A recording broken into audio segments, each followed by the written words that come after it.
everybody, I just wanted to provide a quick course overview for you. So this is American Literature before 1860s. So the Getting Started module will kind of walk you through some just ideas of the class. The Getting Started weekly to-dos at the start of every week, I have this little to-do list for you.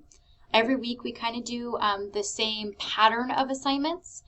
So on Monday, or kind of the weekend before, you should be completing your weekly readings. That includes the history readings and the literature assigned for the week.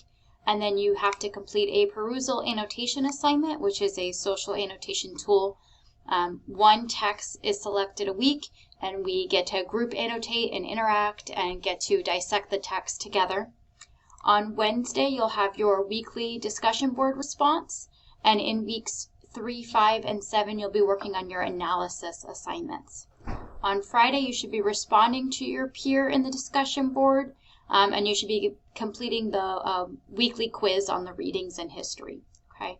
The weekly quiz in week 8 will be your cumulative final exam, which will go over all of the history and text of each week. So for example, if we hop into week 1, you'll see this structure for every week. So the week 1 overview provides an overview of the week. Then you have your history and author bio section.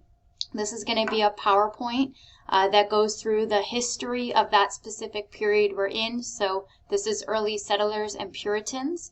And then it will also have slides at the end that goes over each individual author that we're reading that week's bio. These are very important. If you don't understand the time period, the context in which we are reading, it's going to be hard to understand the literature. So for example, in week 2, when we read Jonathan Edwards' Sinners in the Angry Hands of a God, if you haven't done the PowerPoint and understood Puritan beliefs and gone through who is Jonathan Edwards, what are beliefs of the Puritans, then you're not going to quite understand the text. So it's really important to take a second and go through the PowerPoint each week and look at what's going on in the time period. These will also be questions on the final exam.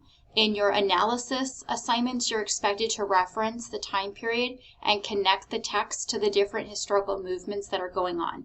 So it's really important to understand the history and how we move through time throughout this course. After that, you have your weekly readings. They're always linked here for the readings of the week.